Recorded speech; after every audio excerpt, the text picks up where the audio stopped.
मैं कनिष्क तिवारी वही पीड़ित पत्रकार हूं जिसके साथ बीते 2 अप्रैल 2022 में हमारा चीरहरण ही नहीं बल्कि पत्रकार बिरादरी का पूरी तरीके से चीरहरण किया गया था।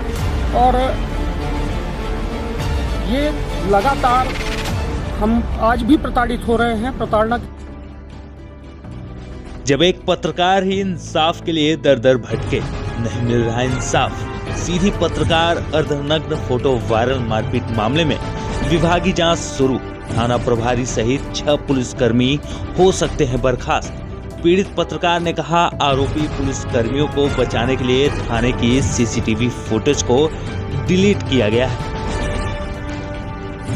सीधी में भाजपा विधायक के खिलाफ खबरें लिखने एवं रंगकर्मियों के गिरफ्तार के कवरेज के दौरान पत्रकार कनिष्क तिवारी को थाने में बंद करने और कपड़े उतरवाने के मामले में एक बार फिर नया मोड़ लिया है। पत्रकार कनिष्क तिवारी ने एक बार फिर विधायक सहित जांच अधिकारियों पर गंभीर आरोप लगाया है। उन्होंने रेडियो पुलिस अधीक्षक भोपाल द्वारा की गई जांच रिपोर्ट में सवाल खड़े किए हैं। उन्होंने कहा है कि थाने में लगे सीसीटीवी कैमरे का डाटा रिकवर करने व उस दौरान थाने में मौजूद पुलिसकर्मियों ने किन किन लोगों से बात की है, उसके मोबाइल कॉल डिटेल सीडीआर निकाले जाएं तो कई बड़े खुलासे हो सकते हैं। फिलहाल अब इस मामले में सिंगरौली एसपी वीरेंद्र सिंह जांच कर रहे हैं। हालांकि उन्होंने इस पूरे मामले में बोलने से मना कर दिया है। कहा है कि अभी भी विभागीय जांच चल रही है। जांच पूरी होने के बाद इसके बारे में बताया जाएगा। सीधी पत्रकार कनिष्क तिवारी एसपी के यहां अपना बयान देने के लिए पहुंचे। उन्होंने पूर्व में किए गए रेडियो पुलिस अधीक्षक की जांच पर सवाल खड़े करते हुए कहा कि उनके साथ मारपीट और गाली गलौज सहित अर्धनग्न कर फोटो खींचने वाले पूर्व अमिलिया थाना प्रभारी अभिषेक सिंह परिहार सहित कई दोषी पुलिसकर्मियों का नाम आरोप पत्र में नहीं जोड़ा गया है। वहीं ऐसे पुलिस आरक्षकों के बलि का बकरा बनाया गया है जो वहां थे ही नहीं। यह जांच सिर्फ औपचारिकता करते हुए फोटो वायरल की जांच की जा रही। पुलिस प्रशासन भाजपा विधायक केदार शुक्ला के दबाव में है और आए दिन मुझे अलग अलग लोगों से धमकी दिलाई जाती है और मामला खत्म करने की धमकी भी दिलाई जाती है।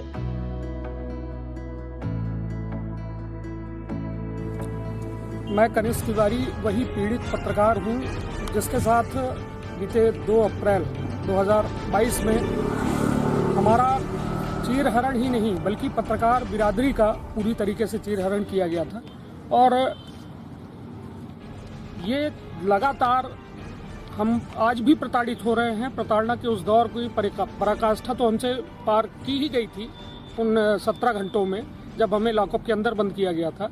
मानसिक शारीरिक हर तरीके से प्रताड़ित किया गया था। हमारी तस्वीरें वायरल करके हमें सामाजिक भी प्रताड़ित किया गया। सामाजिक सम्मान और सारी व्यवस्थाओं को बिल्कुल खत्म कर दिया गया। लेकिन आज 8 महीने बीत जाने के बाद भी हमारी स्थिति ये है कि हमें ना कोई सरकारी मदद है, ना कोई व्यवस्था मिली है, ना कोई सुरक्षा मिली है। लगातार धमकियां मिलती हैं कि हमारे खिलाफ जाओगे तो तुम्हारे साथ हम ऐसा कुछ करवा देंगे कि शायद तुम बयान देने लायक न बचो। जबकि सारी बातें वस्तु स्थिति स्पष्ट हो चुकी है। जबकि रेडियो एसपी अमित सिंह खुद आए थे, पूरे मामले की जांच की थी। 6 पुलिसकर्मियों को थाना प्रभारी तत्कालीन मनोज सोनी सहित उन्होंने दोषी पाया था। हालांकि उनकी जांच में कई तरह की विसंगतियां हैं। प्रमुख आरोपियों को उन्होंने दरकिनार करके छोटे छोटे पुलिसकर्मियों को केवल उन्होंने दोषी माना और एक थाना प्रभारी को दोषी माना। पूरे मामले में आपको बता दूं कि सीसीटीवी उस दौरान चालू था। हमने खुद जो है मॉनिटर लगा हुआ था जो थाना प्रभारी के कक्ष में, उसमें देखा था कि सीसीटीवी चालू था। पूरे काले कारनामे उस सीसीटीवी में कैद थे। लेकिन जांच में वो सभी बिल्कुल दूध का दूध पानी का पानी हो जाता, इसलिए उस सीसीटीवी को पूरी तरह से नष्ट कर दिया गया। जिसलिए आज भी हम न्याय के लिए दर दर भटक रहे हैं। अभिषेक सिंह परिहार जो थाना प्रभारी, मैं खुद अपनी आंखों से देखा था, उस व्यक्ति ने फोटो खींची और वही फोटो पूरे सोशल मीडिया में वायरल हुई। लेकिन अभिषेक सिंह परिहार को पूरी तरह से क्लीन चिट दे दी गई। मैं रेडियो एसपी अमित सिंह पर भी सवाल खड़े करता हूं, उनकी जांच पर सवाल खड़े करता हूं कि आखिर यदि न्याय उच्च स्तर और निम्न स्तर दोनों में एक जैसा है तो फिर वो न्याय नहीं, पूरी तरह से अन्याय है और हमारे साथ अन्याय हो रहा है। हम बार बार और चीख चीख के चिल्ला चिल्ला कह रहे हैं कि जो ये विभागीय जांच हो रही है महज एक खाना पूर्ति के लिए की जा रही है। न उन्हें हमारे सम्मान से मतलब है, न वो पूरा पुलिस विभाग और सरकार किसी भी आरोपी को कोई सजा देना चाहती है। मैं आपको बता दूं, ये पत्रकारिता का वो काला दिवस है जब पत्रकार अपने आप को भूलकर, अपने परिवार को भूलकर, अपने बच्चों को भूलकर समाज के लिए निकलता है और समाज के उन ज्वलंत मुद्दों पर अपनी बात रखता है जिससे एक जन का भला होता है। लेकिन यदि इसी तरह घटनाएं होती रही तो वो दिन दूर नहीं कि जब पत्रकार किसी घर में नहीं होगा, क्योंकि उसे डर लगेगा कि यदि मैं पत्रकार बनूंगा तो मेरी बीवी विधवा हो जाएगी, मेरी माँ की कोख सूनी हो जाएगी, मेरे बच्चे अनाथ हो जाएंगे। आपको बता रहा हूं, इसमें सीधी के विधायक केदारनाथ शुक्ला और उनके पुत्र गुरुदत्त शरण शुक्ला के द्वारा लगातार जो है, हमें सीधे तौर पर नहीं मगर अन्य लोगों के माध्यम से मुझे जब जानकारी होती है कि ये हमारी जो है ये और कहीं से मुझे जो है प्रभावित करना चाहते हैं, परेशान करना चाहते हैं और इस तरीके से हमें डराना धमकाना चाहते हैं कि हम किसी भी पुलिसकर्मी के खिलाफ न खड़े हों, न हम किसी भी विधायक के बारे में अपनी बात कह पाएं उच्च स्तर तक। क्योंकि अभी तक मैंने खुद अपनी जेब के पैसे से एक एक फोटो कॉपी करा के गृह मंत्रालय, राजभवन, मानवाधिकार, डीजीपी, हर जगह ऐसा कोई भी दरवाजा नहीं है जहां न्याय की उम्मीद हो और मैंने दरवाजा न खटखटाया हो। लेकिन उस न्याय को इसलिए नहीं मिलने दिया जा रहा है क्योंकि हम एक आम पत्रकार हैं और पत्रकार की वजह से ये हो रहा है। और सामने हमारे एक विधायक हैं, एक विधायक के पुत्र हैं, तो वो आज पावर में है और हम पावर तो नहीं कह सकते कि पत्रकार के पास कोई पावर है, मगर हाँ, पत्रकार एक महज होने के चलते आज इस तरीके से प्रताड़ना का दंश झेल रहे हैं कि 8 महीने से हम कभी सिगरौली, कभी बैढ़न, कभी भोपाल सिर्फ यही कर रहे हैं। पूरी पत्रकार बिरादरी के लिए लड़ रहा हूं क्योंकि डेस्क में बैठने वाला पत्रकार, जो बड़े बड़े चैनलों के डेस्क में बैठते हैं, हमारे आपके दम से ही पत्रकारिता चलती है उनकी।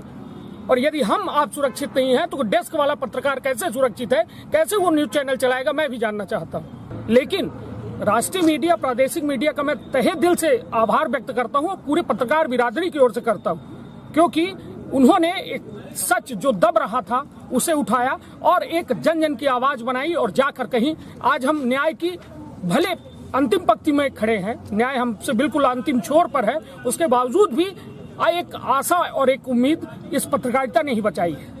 देखिए, क्या है कि ये मामला जो है पत्रकार, रंगकर्मी और समाजसेवियों का मामला था। 2 अप्रैल की घटना है ये 2021 की।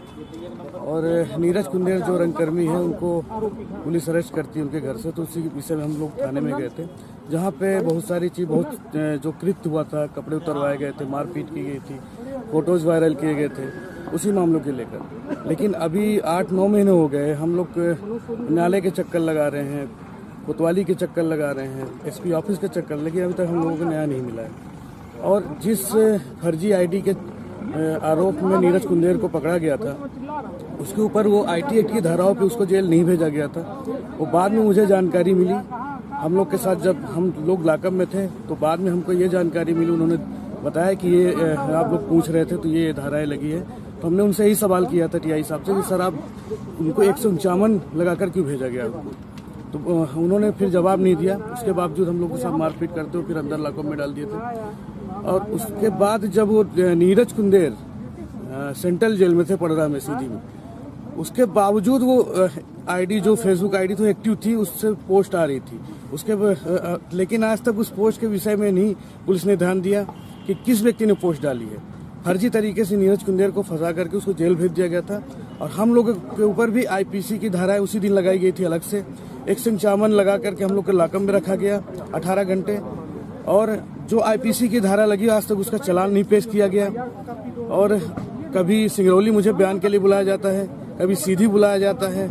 और अमित सिंह वरिष्ठ पुलिस अधीक्षक एसपी थे जो भोपाल से आए थे पुलिस मुख्यालय से, तो वो भी आए थे। उन्होंने भी अपना निष्कर्ष दिया हुआ है जांच के बाद कि थाना प्रभारी को ही आरोपी बनाया गया था, मनोज सोनी जी को।